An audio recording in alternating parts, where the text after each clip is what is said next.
Guys welcome back to my YouTube channel. जैसा कि हम लोगों का पार्ट ए तो कंप्लीट हो गया और एग्ज़ाम बहुत ही ज़्यादा नज़दीक है, तो टेंशन रहने वाली कोई भी बात नहीं है। अभी ये चैप्टर जो है ये मैं फटाफट अभी कंप्लीट करवा देती हूँ और फिर क्या होगा ना, हम लोग को पीवाई और जो बहुत सारे कमेंट्स आ रहे हैं पीवाई क्यूज़ और इन सब के लिए, तो मैंने पूरा हम लोगों ने क्या है ना पूरा सारा शीट्स बना लिया है। सारा पीवाई क्यूज़ 5 ईयर्स तक के पीवाई क्यूज़ बनाए हैं, इंपॉर्टेंट क्वेश्चन सब कुछ बनाया है। टेंशन मत लो, वीडियोस बहुत ही जल्द आने वाला है। आपका कल या परसों में वीडियो आ भी जाएगा, ठीक है। फिर जब तक कि आपका क्या काम है कि आपको ये सिलेबस पूरा कंप्लीट करके रखना है। मैं सिर्फ आपसे ये मांग रही हूँ कि ये सिलेबस पूरा कंप्लीट हो जाए। सिलेबस जैसे ये पार्ट ए बचा है ना, तो जैसे अगर आप लोग कुछ ज़्यादा ही आगे पहुँच गए हो तो आप लोग प्रीवियस ईयर वाले वीडियोज़ भी देख सकते हो, क्योंकि सेम सिलेबस है, सेम कंटेंट है, ठीक है। लेकिन मैं तो अभी पढ़ा ही रही हूँ और मैं कोशिश करूँगी कि आपके आज ही दूसरा सेकेंड चैप्टर का भी वीडियो आ जाए, ठीक है। हम लोग फटफट कंप्लीट करेंगे, टेंशन वाली बात नहीं है। मैं आपके एग्ज़ाम के पहले तो पूरा कंप्लीट करवा दूँगी, सारी इन्फॉर्मेशन कंप्लीट करवा दूँगी, ठीक है। चलो हम लोग फटाफट आते हैं क्योंकि हमारे पास उतना टाइम है नहीं, है ना। तो देखो, कम्युनिकेशन हमारा पहला चैप्टर क्या है, एम्प्लॉयबिलिटी स्किल्स का यूनिट 1 क्या है, कम्युनिकेशन स्किल। इंट्रोडक्शन हम लोग पहले पढ़ लेते हैं कि कम्युनिकेशन क्या होता है। तो देखो बेटा, कम्युनिकेशन क्या है, ये एक 2 वे प्रोसेस है। ऑफकोर्स देखो, कम्युनिकेशन तभी होगी ना कि जब 2 पर्सन इन्वॉल्व होंगे उसमें, बातें तभी होगी कि जब सामने वाला सुनने वाला भी होगा और बोलने वाला भी होगा। नहीं तो सुनेगा कौन, अकेले बड़बड़ाएंगे क्या, है ना। तो कम्युनिकेशन क्या है, एक 2 वे प्रोसेस है जिसमें हम लोग हमारा मैसेज जो है एक्सचेंज करते हैं थ्रू यूजिंग अपनी लैंग्वेज, लैंग्वेज के थ्रू, सिम्बल्स के थ्रू, साइन के थ्रू, ठीक है। और 4 पार्ट्स होते हैं कम्युनिकेशन के। क्या क्या होते हैं वो, speaking, listening, reading and writing. ये जो है हमारे 4 पार्ट्स होते हैं किसके, कम्युनिकेशन के।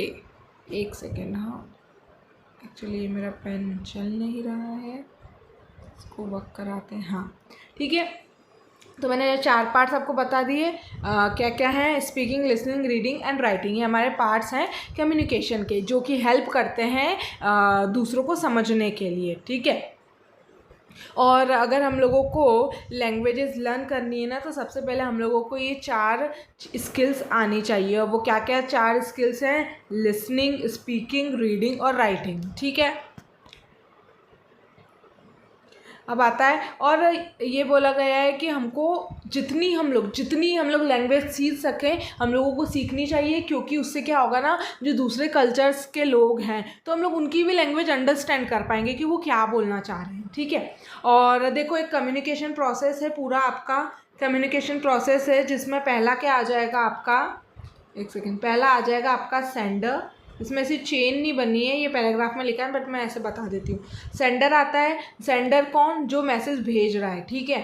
देन क्या आ जाएगा आपका, 10 सेकेंड आ जाएगा एनकोड, यानी एनकोडिंग। तो जो सेंडर है वो उसने जो अपने दिमाग में सोच रखा है क्या मैसेज भेजना है, वो उसको लिखेगा, है ना, वो उसको बताएगा। वो किसी के थ्रू भी हो सकता है, साइन के थ्रू, सिंबल के थ्रू, लिख कर, अगर कोई दूर है तो लिख कर देना, है ना, या फिर गेस्चर्स के थ्रू, वो कुछ भी हो सकता है, ठीक है। तो ताकि सामने वाला अच्छे से उसको समझ पाए, अपने थॉट्स को व्यक्त करना, उसको इम्प्लीमेंट मतलब बताना सामने वाले को, ठीक है। तो एनकोड करना यानी समझाना, यानी समझाना, ताकि वो सामने वाला अंडरस्टैंड कर पाए वो मैसेज, ठीक है। फिर क्या आ जाएगा, थर्ड वाला आ जाएगा अपना मैसेज,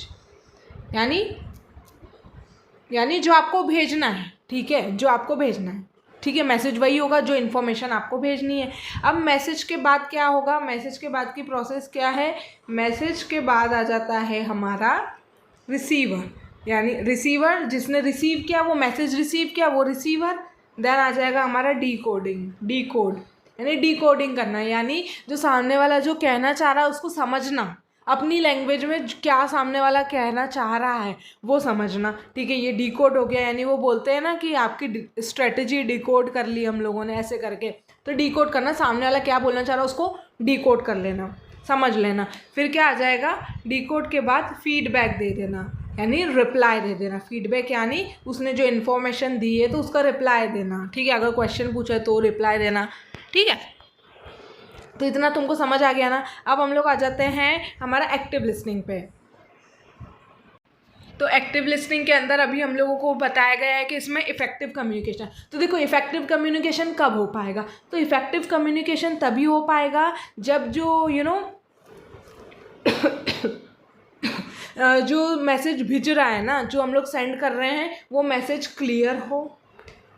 एक सेकेंड, ये क्या हो गया है, वो मैसेज क्लियर हो, कॉन्शियस हो एंड एक्यूरेट हो। देखो अगर है ना पूछ लिया जाता है एग्जाम में कि एमसीक्यू भी आ जाएगा कि इफेक्टिव कम्युनिकेशन के लिए क्या है, 4 ऑप्शन दे देंगे, उसमें से ऐसा ऑल ऑफ द अबाव दे देंगे फिर लास्ट में, तो आप लोग ऑल ऑफ द अबाव पे क्लिक करोगे। कहीं भी आ जाए इफेक्टिव कम्युनिकेशन और 2 मार्क्स का भी आ जाए, तो आपको ये लाइन तो लिखी देनी है कि इफेक्टिव कम्युनिकेशन में तभी हो पाती है जब जो मैसेज है वो क्लियर हो, कॉन्शियस हो और एक्यूरेट हो।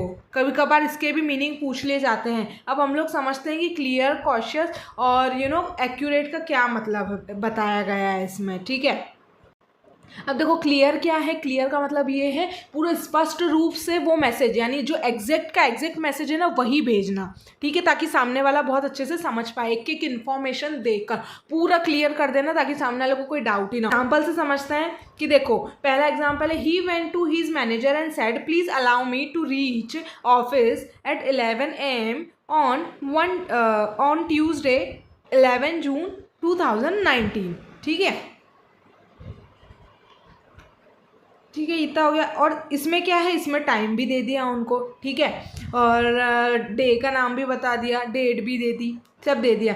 As I have appointment with a dentist, उसने रीज़न भी दे दिया है इसमें, ठीक है। अब सेकंड पढ़ते हैं, he went to his manager and said, वो गया उसके मैनेजर के पास, उसने बोला please allow me to reach late to the office on Tuesday. उसने क्या बोला कि मुझे लेट अलाउ करो कि मैं लेट पहुँचूँ ऑफिस को, कब, ट्यूसडे को, और डेट दे दी, लेकिन कितने टाइम पे, टाइम मेंशन नहीं दिया। तो ये क्या, ये क्लियर मैसेज है ही नहीं। As I have an appointment, उसने ये नहीं बताया कि वो कितना लेट आएगा, कब आएगा, ये क्लियर नहीं है। क्लियर कौन सा है, फर्स्ट वाला जो मैसेज है वो हमारा क्लियर है। अब तुमको एग्जाम्पल से तो पूरा समझ आ गया होगा, ठीक है। अब आता है हमारा कॉशियस। कॉशियस का क्या मीनिंग होता है, तो देखो कॉशियस का मीनिंग होता है कि ब्रीफली एक्सप्लेन कर देना, ठीक है, ब्रीफली एक्सप्लेन कर देना। अब एग्जांपल से समझते हैं, the manager replied all right you may come late, तो जो मैनेजर है उसने रिप्लाई किया कि ठीक है तुम लोग लेट आ सकते हो।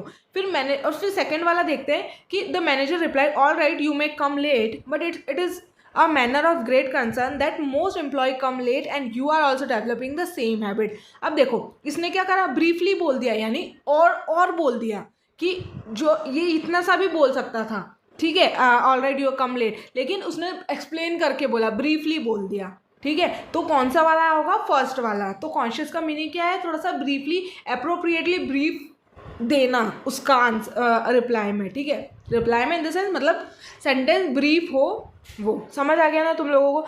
तो भाई मैनेजर को ये ज़रूरत नहीं थी बताने की कि कि ये ग्रेट कंसर्न है वगैरह वगैरह, उसने फालतू में बताया वो, ठीक है। तो उसने दूसरी इन्फॉर्मेशन भी दे दी।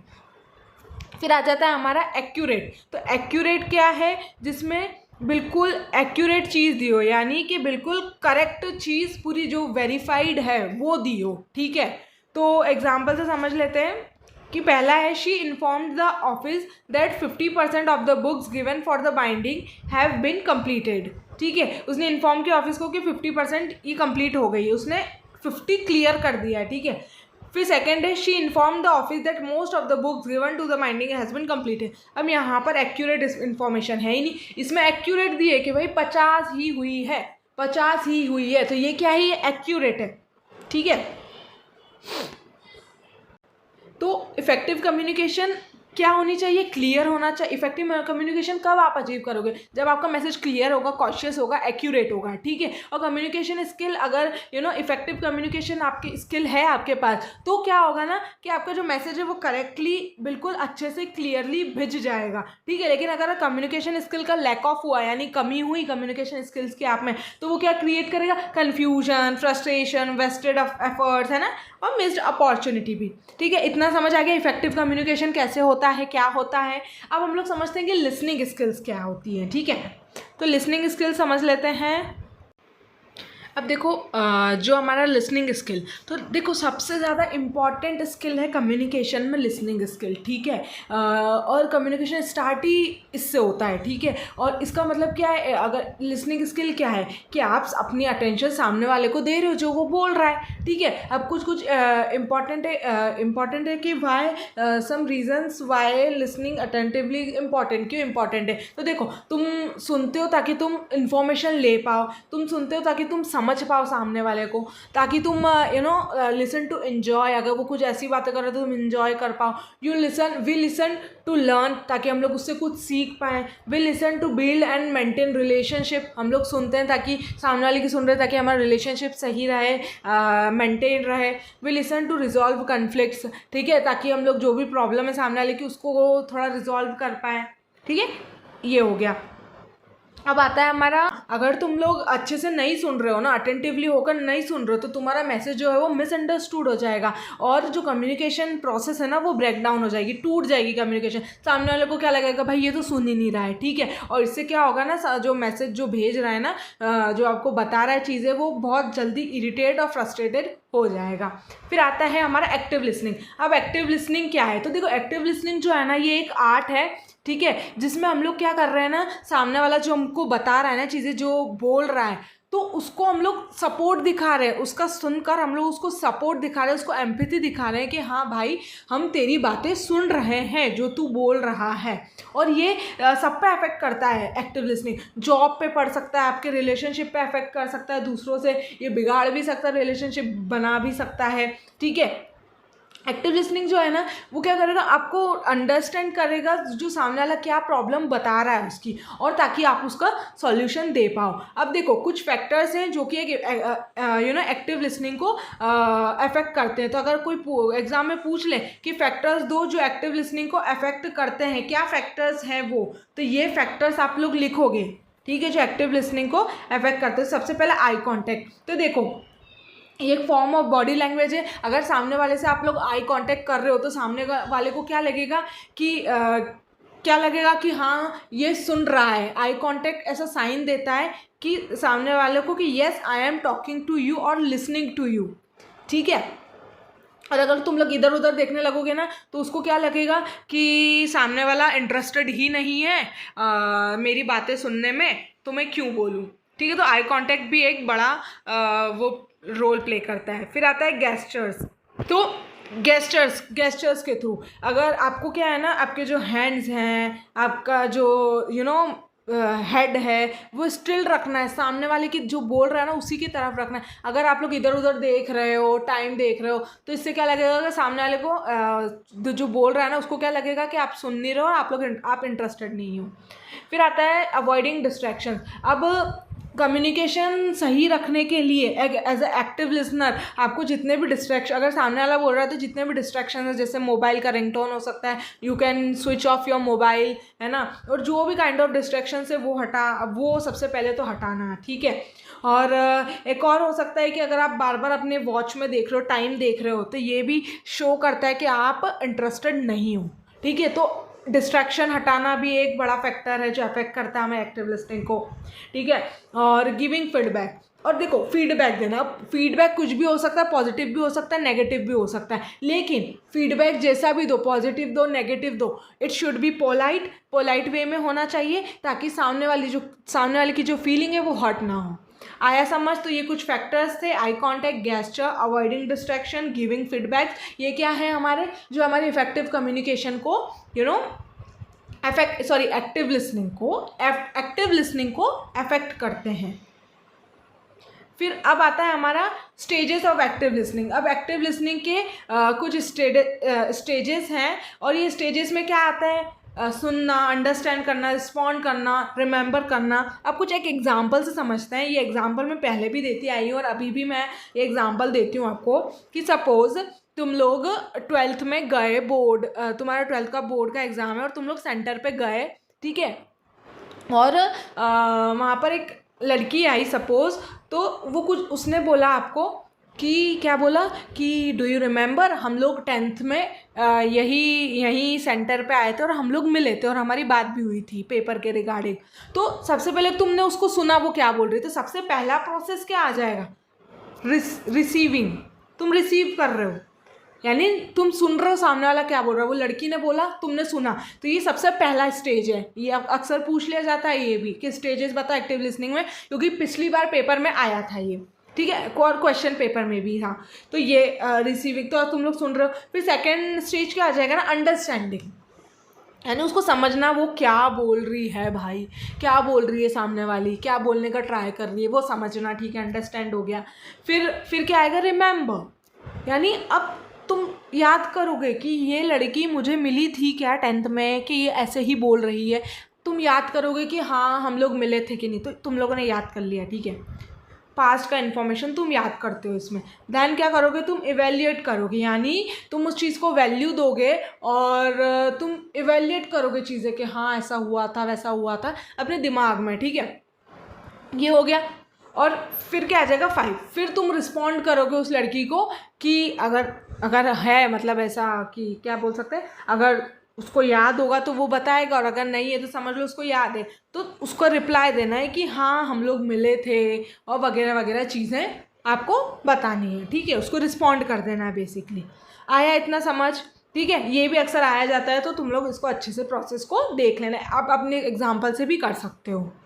अब आता है हमारा एक्टिव लिसनिंग। अब तुम कैसे इंश्योर करोगे एक्टिव लिसनिंग, ये क्वेश्चन भी पूछा जाता है कि how to ensure active listening, कि एक्टिव लिसनिंग हो पाए तो आप क्या करोगे। तो आपको एक एक्रोनियम कैसे होगा, तो एक एक्रोनियम से याद रखना है, रिस्पेक्ट से, ठीक है, रिस्पेक्ट से आप लोगों को। और ऐसा भी बोल देते हैं कि एक्सप्लेन रिस्पेक्ट वाला एक्रोनियम करके, तो ये आपको एक्सप्लेन करना आना चाहिए। तो देखो आर से तो सबसे पहले यही है कि रिमूव डिस्ट्रैक्शन, जो कि मैंने बताया, जो भी डिस्ट्रैक्शन है वो हटा दो, जैसे फ़ोन की वॉल्यूम कम कर दो और समथिंग लाइक दैट। फिर ई से क्या है, आई कांटेक्ट करो सामने वाले का, जो ताकि आप उसको बता पाओ कि आप सुन रहे हो।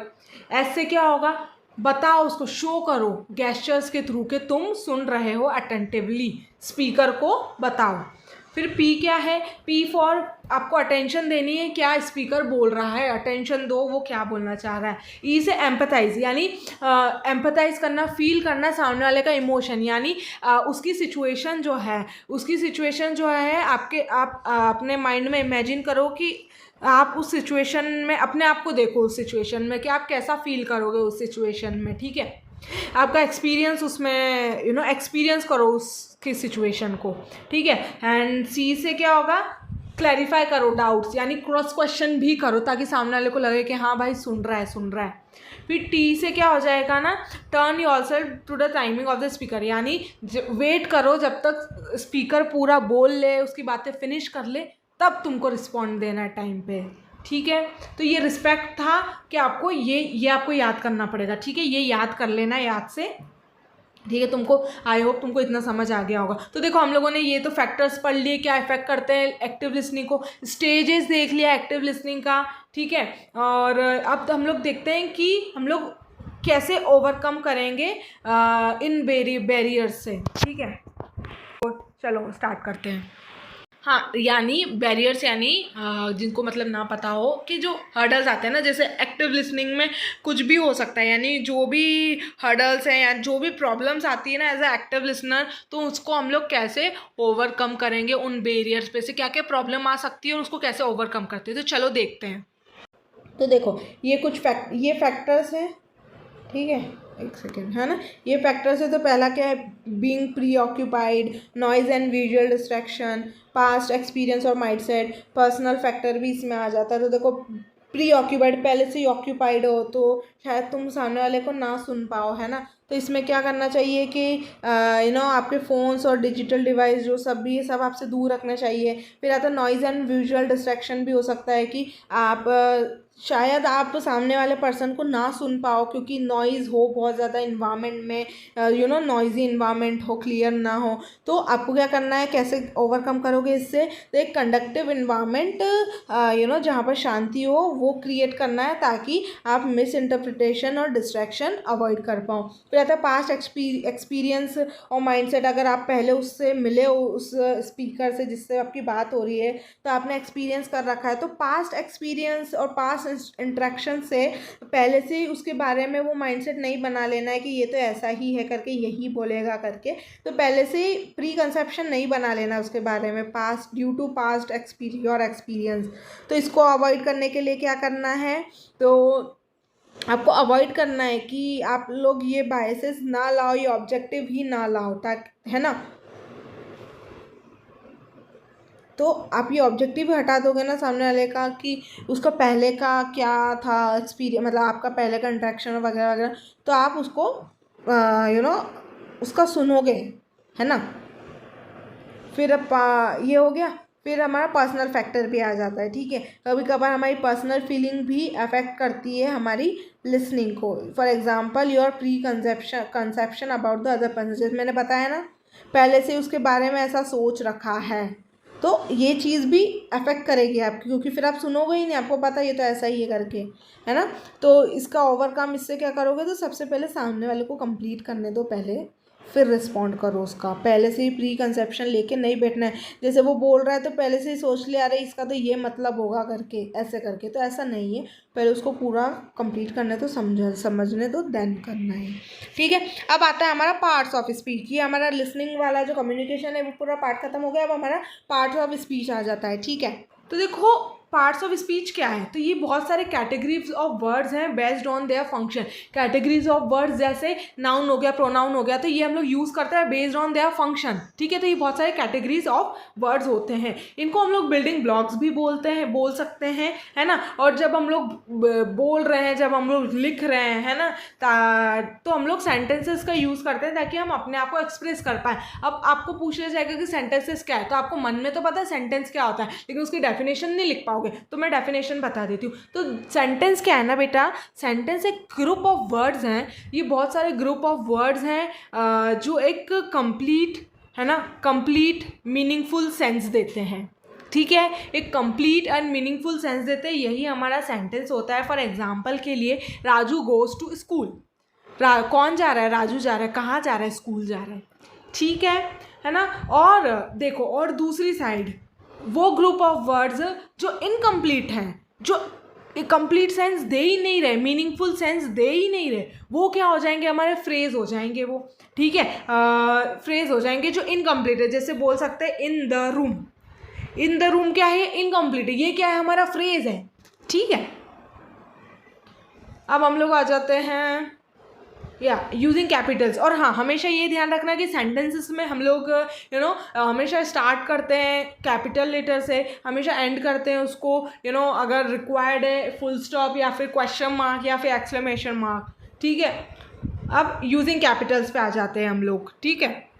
तो मैंने आपको ये तो बता दिया कि भैया कि हमेशा हम लोगों को स्टार्ट कैपिटल लेटर से होता है, ठीक है। लेकिन हम लोगों को ये कैसे पता चलेगा कि हमको कब कौन सा लेटर कैपिटल करना है, ठीक है, कब हम लोगों को कौन सा लेटर कैपिटल लिखना है। तो देखो, आप लोगों को एक एक्रोनियम दिया है यहाँ पर, उससे याद रखना है मिंट्स।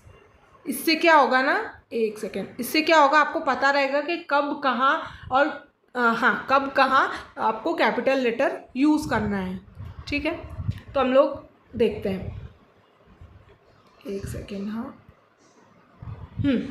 तो देखो मिनट्स हम लोग, मैंने आपको याद करने का बोला था, तो एम से क्या जाएगा, अपना मंथ आ जाएगा, ध्यान से सुनना, एम से क्या आ जाएगा, मंथ आ जाएगा। यानी हम लोगों को सारे मंथ्स के नेम, सारे मंथ्स के नेम का जो फर्स्ट लेटर है ना, इट शुड बी कैपिटल। सारा मंथ्स का नेम इट शुड बी, जो फर्स्ट लेटर है मंथ का पहला लेटर जो होगा इट शुड बी कैपिटल, और वो कोई भी नाम हो मंथ का, ठीक है। और इसका एग्जाम्पल आप लोग देख सकते हो यहाँ पे, I will go to college in June, ठीक है। जून का लेटर कैपिटल, ज़रूरी नहीं है कि सिर्फ आप लोग स्टार्ट कर रहे हो सेंटेंस तो उसी का लेटर वो करोगे कैपिटल, बीच में भी कुछ ऐसी चीज़ें हैं जिसको हम लोगों को कैपिटल लिखना पड़ता है। तो जैसे ये मंथ्स, एम से मंथ डिनोट हो गया, ठीक है, हम लोगों को मंथ के नाम कैपिटल करना है। फिर क्या आएगा, आई से आई का ही नाम याद रखना, यानी हम लोगों को हमेशा आई जहाँ पर भी हाय तो वहाँ पर आपको यूज़ क्या करना है, कैपिटल यूज़ करना है। यानी जब I as a word use किया जाए, ऐसा नहीं है कि इज़ है तो आपने जो इज़ है तो आपने आई कैपिटल लिख दिया, नहीं। जब सिंगल आई आए, सिंगल वर्ड यहाँ पे बोला वर्ड, अगर सिंगल आई आ जाए ना तो कहीं भी आए तो आपको वो कैपिटल लिखना है। जैसे एग्जाम्पल के लिए तुम लोग समझ लो ये एवरीडे आई, ये आगे आई बीच में आया लेकिन फिर भी कैपिटल करा, आई प्ले, आया समझ।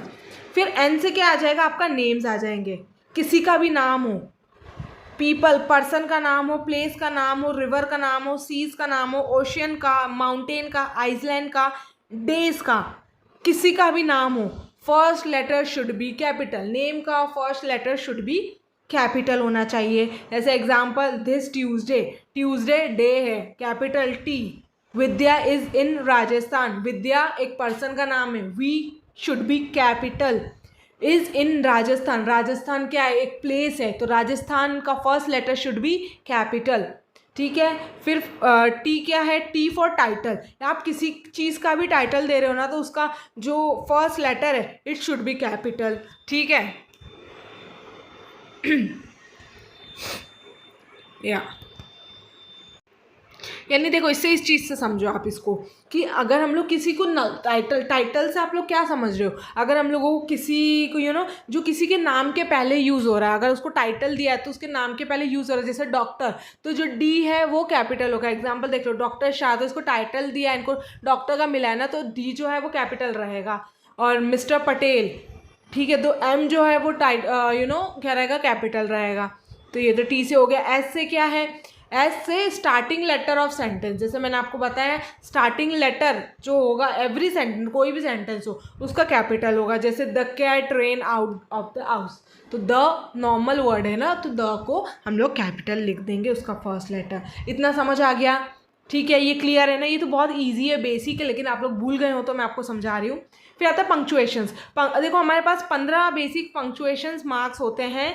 अब पंक्चुएशन मार्क्स आप बोलोगे मैम क्या होता है, तो देखो मैं बता देती हूँ पंक्चुएशन मार्क्स। तो देखो पंक्चुएशन मार्क्स हम लोग साइंस इसको बोल सकते हैं। इसमें आता है फुल स्टॉप आता है, इसमें कॉमा आता है, क्वेश्चन मार्क आता है, एक्सक्लेमेशन मार्क आता है, apostrophe, colon, semi colon, dash, hyphen, quotation mark, bracket, ये सारी चीज़ें एक्सेट्रा एक्सेट्रा हमारी 15 आती हैं।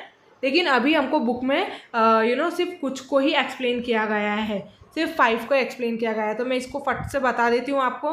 देखो फुल स्टॉप क्यों यूज़ करते हैं हम लोग, जब हम लोग कोई सा सेंटेंस एंड कर रहे हैं तब हम लोग यूज़ करते हैं, और अगर हम लोगों को कुछ शॉर्ट फॉर्म यूज़ करना है तब हम लोग यूज़ करते हैं। एग्जाम्पल के लिए बोल सकते हैं भैया कि ये देखो एग्जाम्पल के हम लोग बोल सकते हैं कि दिस इज़ अ सेंटेंस, तो इसमें एंड कर दिया तो हम लोग को फुल स्टॉप लगा दिया, दिस इज़ अनदर सेंटेंस, ठीक है। और मैंने ये बोला था कि शॉर्ट फॉर्म्स के लिए भी यूज़ करते हैं। तो देखो professor, Sanjay is a professor, तो प्रोफेसर तो हम लोग PROF भी लिख सकते हैं शॉर्ट फॉर्म में, ऐसा फुल स्टॉप लगा के, ठीक है। तो शॉर्ट फॉर्म भी हम लोग यूज़ करते हैं। फिर आता है कॉमा। अब कॉमा किस चीज़ के लिए यूज़ होता है, ताकि ये इंडिकेट क्या करता है, कुछ पॉज को इंडिकेट करता है। और ये और चीज़ को और किस लिए यूज़ होता है, अगर हम लोगों को हमारे पास बहुत सारे आइटम्स हैं ना, आप लोगों को उन आइटम्स को सेपरेट करना है, ठीक है, तो आप लोग कॉमा लगा देते हो। जैसे एग्जाम्पल पहले वाले का एग्जाम्पल देख लो कि अगर हम लोगों को पॉज लेना है, after the waiter gave me the menu, फिर पॉज लिया, आई ऑर्डर फूड, ठीक है। फिर आता है आई बॉट, अब जैसे बहुत सारे items, I bought apples, oranges, तो इनके बीच में क्या लग जाता है, हमारा कॉमा लग जाता है। अब क्वेश्चन मार्क क्यों यूज़ होता है, ऑफकोर्स अगर हम कुछ क्वेश्चन पूछ रहे हैं तो, ठीक है। फिर एक्सक्लेमेशन मार्क क्यों यूज़ होता है, तो हम लोग कुछ सरप्राइज या कुछ शॉक या कुछ एंगर वाला एक्सप्रेशन दे रहे हैं ना, तो वो आ जाएगा। जैसे यू आर लेट, तो exclamation mark, what a pleasant surprise, ठीक है, तो ये इसलिए लगता है एक्सक्लेमेशन।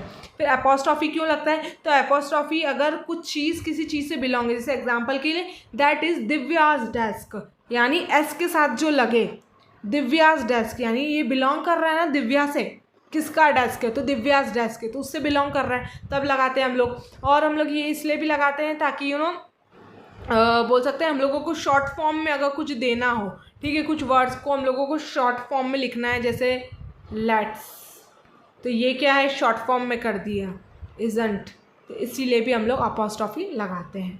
ठीक है, इतना समझ आ गया।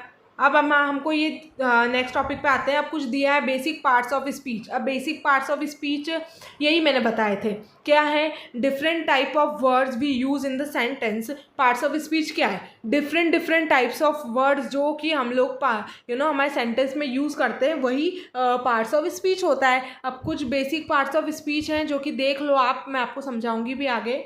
ठीक है, तो क्या क्या है, नाउन है, प्रोनाउन है, एडजेक्टिव है, वर्ब है, एडवर्ब है। तो अब आता है हमारा नाउन। तो देखो, नाउन हम लोगों ने बचपन से पढ़ रखा है, क्या है, noun is the name of person, place, thing, idea, है ना, ये हमारे नेमिंग वर्ड्स होते हैं बेसिकली। एग्जांपल से समझो, जैसे रीमा रॉट अ लेटर, तो यहाँ पे रीमा और लेटर क्या हो गया, नाउन हो गया, क्योंकि रीमा किसी का नाम है ना, लेटर एक थिंग है। ठीक है, ये सारी एग्जाम्पल वर्ड्स हैं, जैसे डॉग, इंडिया, संजय, ये सारी चीज़ें। फिर प्रोनाउन, तो प्रोनाउन क्या होते हैं, तो प्रोनाउन एक ऐसे वर्ड है जो कि नाउन की प्लेस पे हम लोग यूज़ करते हैं। एग्जाम्पल के लिए, Reema wrote a letter, she is tired, तो यहाँ पर रेमा की जगह शी लिखा है, तो रेमा क्या है, हमारा नाउन है, लेकिन हम लोगों ने क्या यूज़ किया, शी, तो शी क्या है, हमारा प्रोनाउन है। हम चाहते तो वापस रेमा लिख सकते हैं, लेकिन हम लोगों ने शी लिखा। तो I, we, you, they, he, she, ये क्या है, हमारे प्रोनाउंस होते हैं जो कि नाउन की प्लेस पे यूज़ होते हैं। फिर आता है हमारा एडजेक्टिव। एडजेक्टिव यानी विशेषता बताना, यानी एडजेक्टिव क्या होता है ना, किसी वर्ड का उसको अच्छे से डिस्क्राइब कर देना, ये एडजेक्टिव है। जैसे रेमा रॉट अ लॉन्ग लेटर, रेमा कैसा लेटर लिख रही है, लॉन्ग लिख रही है, तो विशेषता बता दी, लंबा लेटर लिख रही है, बड़ा लेटर लिख रही है, तो डिस्क्राइब क्या है यहाँ पर, लेटर को, तो ये आ जाएगा। एग्जाम्पल और भी हो सकता है, जैसे स्मॉल, ब्लू, शार्प, लाउड वगैरह वगैरह। फिर आता है वर्ब। तो वर्ब क्या है, जो कि क्रिया, वर्ब यानी क्रिया, जो कि बताए कुछ काम, कुछ कार्य बताए, है ना, कुछ क्रिया बताए, है ना। जैसे एग्जाम्पल के लिए, Reema wrote a letter, wrote यहाँ पे क्या है, रॉट क्या है, यहाँ पे वर्ब है, रॉट हमारी क्या है, वर्ब। ठीक है, लिख रही है, काम बताया, रन, ईट, थिंक, सिट, ये सारी चीज़ें आ जाएंगी इसमें। जैसे अब एडवर्ब। एडवर्ब क्या है, एक वर्ड है जो कि क्या करता है, हमारे वर्ब में, एडजेक्टिव में और अदर एडवर्ब में मीनिंग ऐड करता है। ठीक है, एग्जाम्पल के लिए, और हाँ, और ऐसे क्वेश्चंस का भी आंसर करता है, जैसे how often, when and where करके। अब इस सेंटेंस में, जैसे एग्जांपल के लिए, Reema quickly wrote a letter, तो यहाँ पे क्विकली क्या है, एडवर्ब है। ठीक है, इसने क्या करा, एक वैल्यू ऐड कर दी ना, है ना, और इसमें क्वेश्चंस का भी आंसर दिया, जैसे it tells us Rema did the action, उसने एक्शन किया, यानी वो लिख रही है, क्या कर रही है, तो वो लिख रही है। तो ठीक है, ये सारी चीज़ें। अब आता है हमारा सपोर्टिंग पार्ट्स ऑफ स्पीच। अब ये क्या होता है, तो there are some words we need for connecting words, phrases, clauses और सेंटेंसेस। कुछ हमारे वर्ड्स को, फ्रेजेस को, क्लॉजेज, सेंटेंस को कनेक्ट करने के लिए कुछ वर्ड्स होते हैं, उन्हीं को हम लोग सपोर्टिंग पार्ट ऑफ स्पीच बोलते हैं। तो सबसे पहला हमारा आता है आर्टिकल। तो आर्टिकल आर्टिकल में क्या आता है, ए एंड द आता है। अब ए एंड द कब यूज़ होता है, मैं आपको बताती हूँ। तो देखो, आर्टिकल्स आर जनरली कब यूज़ होते हैं, बिफोर नाउन, नाउन के पहले यूज़ होते हैं। अब एन कब यूज़ होता है, तो एन जो है ना, हमारे जो वॉवेल है ना, वॉवेल साउंड के पहले यूज़ होता है। ठीक है, वॉवेल साउंड के पहले यूज़ होता है। वॉवेल साउंड क्या होगा, ए, ई, आई, ओ, यू। ठीक है, और जैसे एग्जांपल के लिए देख लो, एन है ना, तो an apple, A, E, I, O, U, तो ए जो है स्टार्ट हो रहा है, तो यहाँ पे आगे क्या आ जाएगा, एन आ जाएगा, ए वोवेल साउंड है ना, तो। और फिर A is use before noun starting with a consonant, और जो वर्ड कॉन्सोनेंट साउंड से स्टार्ट हो रहा है, उसको हम लोग क्या लिख देंगे, ए दे देंगे। कॉन्सोनेंट साउंड क्या होते हैं, ए, ई, आई, ओ, यू को छोड़कर सारे हमारे कॉन्सोनेंट साउंड होते हैं। जैसे ए बुक, तो बी वॉवेल में तो आता नहीं है ना, तो कॉन्सोनेंट है वो। फिर द कब यूज़ होता है, तो द हम लोग एक किसी स्पेसिफिक वर्ड, किसी स्पेसिफिक चीज़ में यूज़ करते हैं कि वो एक ही है। जैसे इंडिया, इंडिया एक ही है, तो द इंडिया। ठीक है, फिर आता है हमारा कंजक्शन। तो कंजक्शन क्या है, कंजक्शन ऐसा वर्ड है जो कि हमारे दो नाउन, फ्रेजेस, सेंटेंस को जॉइन करता है। कुछ कॉमन कंजक्शन है, जैसे एंड हो गया, और हो गया, बट हो गया। एग्जांपल के लिए देखो कि Sheela went to the market I went to the market. तो इसमें ये, तो इसमें क्या है, ये तो ऐसे अलग अलग लिख दिया ना, इसको हम लोग ज्वाइन करके भी लिख सकते हैं। तो हम ज्वाइन करके कैसे लिखेंगे, Sheela and I went to the market. तो यहाँ पर एंड ने सेंटेंस जोड़ दिया, ठीक है। फिर आता है प्रिपोजिशन। तो प्रिपोजिशन क्या है ना, प्रिपोजिशन हमारे है ना एक वर्ड को अनदर वर्ड से कनेक्ट करता है, ताकि to show relationship between them, ताकि वो रिलेशनशिप बता पाए, ठीक है। और ये यूजुअली आंसर करते हैं ऐसे क्वेश्चन का जैसे वेयर, व्हेन एंड हाउ, ठीक है। कुछ प्रिपोजिशन से जैसे ऑन, एट, अंडर, इन करके, ठीक है। एग्जाम्पल के लिए the cat is on the roof, है ना। फिर आता है इंटरजेक्शन। तो ये वर्ड जो है ना एक्सप्रेस करते हैं स्ट्रॉन्ग इमोशंस, जैसे हैप्पीनेस हो गया, सरप्राइज हो गया, एंगर हो गया, पेन हो गया। और ये एक एक्सक्लेमेशन मार्क एंड में यूज़ करते हैं हम लोग इसको, एक्सक्लेमेशन मार्क के साथ। वाओ, हा, ओ नो, थैंक्स, हेल्प, ये सारी चीज़ें, ठीक है। अब इतना हमारा पार्ट्स ऑफ स्पीच हो गया। अब हमारा राइटिंग सेंटेंस हो गया, सेक्शन आ गया, ठीक है। अब हम लोग इसमें सेंटेंसेस के बारे में पढ़ेंगे। अब देखो, सेंटेंस तो मैंने आपको बताया था कि सेंटेंस क्या होता है, एक ग्रुप ऑफ वर्ड्स होता है जो कि कंप्लीट आइडिया को एक मीनिंगफुल मीनिंग देता है ना, ये बता दिया था मैंने आपको। और देखो, कभी भी अगर सेंटेंस बनाना है ना तो हमेशा जो ग्रुप ऑफ वर्ड्स है वो सीक्वेंस में होने चाहिए, यहाँ पर आपको ये बताया गया है, ठीक है। और टिपिकली एक सेंटेंस में एक सब्जेक्ट होता है, ऑब्जेक्ट होता है, और कोई स्टेटमेंट कन्वे कर रहे होते हैं, क्वेश्चन या एक्सक्लेमेशन, और कोई कमांड होता है, ठीक है। अब इसमें है ना कुछ ताकि सीक्वेंस में, इसलिए ग्रुप ऑफ वर्ड्स ताकि ये अंडरस्टैंडेबल हो। अब कुछ सेंटेंस हैं जैसे सिंपल और कॉम्प्लेक्स सेंटेंस। तो अब मैं आपको बताती हूँ सिंपल सेंटेंस क्या होता है। तो सिंपल सेंटेंस बहुत ही ज़्यादा उसी की तरह सिंपल होता है, जिसमें एक सब्जेक्ट होता है, ठीक है, और एक वर्ब होता है, ठीक है। और यहाँ पर वन प्रेडिकेट भी लिखा है। वन प्रेडिकेट यानी बोल सकते हैं सब्जेक्ट को छोड़कर जो बाकी का जो पार्ट बचता है हमको उसको प्रेडिकेट बोलते हैं। और सिंपल सेंटेंस जो होता है ना, ये खुद में एक कंप्लीट सेंटेंस होता है, ये किसी पे डिपेंड नहीं रहता है, यानी ये एक इंडिपेंडेंट क्लॉज है, ठीक है।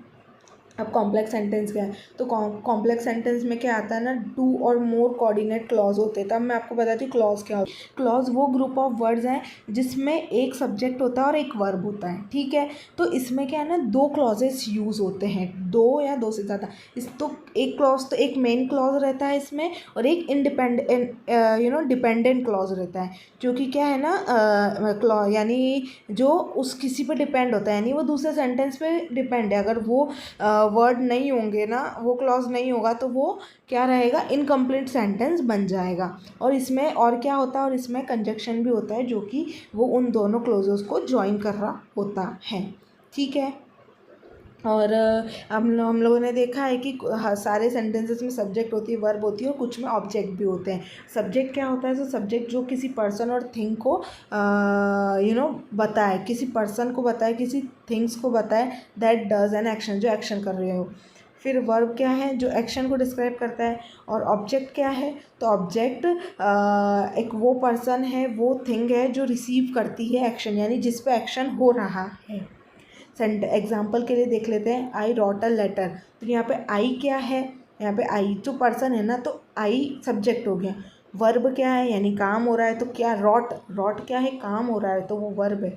और ऑब्जेक्ट किस पे काम हो रहा है, तो लेटर पे काम हो रहा है, तो यही है आपका ऑब्जेक्ट। अब आता है हमारा टाइप्स ऑफ ऑब्जेक्ट भी आ जाता है। तो हम लोग टाइप्स ऑफ ऑब्जेक्ट अब देखते हैं। तो देखो, 2 टाइप के हमारे ऑब्जेक्ट होते हैं, एक डायरेक्ट ऑब्जेक्ट होता है और एक इनडायरेक्ट ऑब्जेक्ट होता है, ठीक है। डायरेक्ट ऑब्जेक्ट जो डायरेक्टली हमारी एक्ट करता है बाय एक्शन वर्ड, यानी वर्ब से। जैसे if we ask what does Nisha sell, तो निशा क्या बेच रही है, तो यहाँ पर सिर्फ एक ही है आ रहा है, तो आंसर क्या हो जाएगा, लैपटॉप बेच रही है भाई वो। लेकिन इसमें जो है ना हमारे डायरेक्ट में व्हाट से क्वेश्चन बनता है, लेकिन जो इनडायरेक्ट है उसमें कैसा क्वेश्चन बनेगा, टू हुम, फॉर हुम। ये एग्जांपल से समझाती हूँ, तुमको जल्दी समझ आ जाएगा। जैसे पहला सेंटेंस हम लोग ले लेते हैं, मैं लेती हूँ पहला सेंटेंस है, रीमा बॉट स्टेशनरी। अब यहाँ पे वर्ब क्या है, यहाँ पर एक्शन देखो, ऑब्जेक्ट में हमेशा वर्ब के ऊपर जो एक्शन किया जाएगा, है ना। एक्शन वर्ब एक्शन करेगी। तो रीमा बॉट स्टेशनरी, वर्ब क्या है, बॉट है, यानी वो लाई ना, वो काम कर रही है ना। अब वर्ब प्लस वॉट यानी क्या, तो हम लोग पहले पूछ के देखेंगे। हमको अगर सेंटेंस देखना है ना कि कौन सा है, तो पहले पूछेंगे क्या। तो रीमा बॉट स्टेशनरी, क्या लाई रीमा, तो क्या लाई, स्टेशनरी लाई। लेकिन अगर हम इसमें लगा के देखें टू हुम, बाय हुम, किससे लाई, कहाँ से लाई, ये सब तो कुछ इसमें मेंशन नहीं है। तो देखो कोई सेंटेंस नहीं, या तो वो डायरेक्ट होगा या फिर वो इनडायरेक्ट होगा, या फिर वो डायरेक्ट और इनडायरेक्ट दोनों हो सकता है। ठीक है, तो यहाँ पर व्हाट से क्वेश्चन बना कि क्या लाई, तो स्टेशनरी लाई। तो ये क्या है, एक डायरेक्ट ऑब्जेक्ट है। सेकेंड अगर हम लोग देखें कि he offered a coffee to me, अब यहाँ पर देखें कि वर्ब क्या है, तो ऑफर्ड यानी दिया। क्या दिया, तो कॉफ़ी दी। किसको दी, टू हुम, है ना, तो बाय हुम, तो मी। तो यहाँ पर क्या हो गया, कॉफ़ी जो है डायरेक्ट हो गई, इनडायरेक्ट क्या हो गया, मी हो गया। तो यहाँ पर इससे दोनों टाइप के सेंटेंसेस भी बनते हैं। आया आपको समझ, आई होप तुम लोगों को समझ आ गया होगा। अब टाइप्स ऑफ सेंटेंसेस है, जैसे अब टाइप्स ऑफ सेंटेंसेस में आ जाता है हमारा एक्टिव एंड पैसिव सेंटेंस। तो अब इसका हम लोग देखते हैं कि संजय ब्रोक द ग्लास, और सेकंड सेंटेंस है यहाँ पे the glass was broken by the Sanjay. तो एक्टिव वॉइस यहाँ पे हमारा पहला है, एक्टिव ये है और पैसिव ये वाला है, the glass was broken by the Sanjay. अब मैं आपको एग्जाम्पल से समझाती हूँ तो आपको जल्दी से आ जाएगा समझ, ठीक है। तो देखो एक्शन वर्ब दोनों सेंटेंसेस में क्या है, ब्रेकिंग द ग्लास, क्या काम हो रहा है, वर्ब क्या है, क्या काम हो रहा है, तो ग्लास टूट रहा है ना, तो ब्रेकिंग द ग्लास क्या है, हमारी एक्शन वर्ब हो गई, ठीक है। लेकिन दोनों सेंटेंस में आप लोग ये देखो कि सब्जेक्ट अलग अलग है इसमें, है ना। पहले सेंटेंस में जो है सब्जेक्ट क्या है, संजय है ना। संजय ब्रोक द ग्लास यानी किसने ग्लास तोड़ा, संजय ने, तो एक्शन किसने किया, संजय ने किया। तो यहीं रुक जाना, where the subject does the action, जब सब्जेक्ट एक्शन कर रहा है ना, परफॉर्म, तो क्या होगा, वो एक्टिव वॉइस कहलाएगा, जब हमारा सब्जेक्ट एक्शन कर रहा है तो। लेकिन सेकेंड सेंटेंस में क्या था, जो सब्जेक्ट है हमारा, द ग्लास यहाँ पर हमारा सब्जेक्ट है, तो जो सब्जेक्ट है वो कर रहा है, एक्शन रिसीव कर रहा है, the glass was broken by the Sanjay.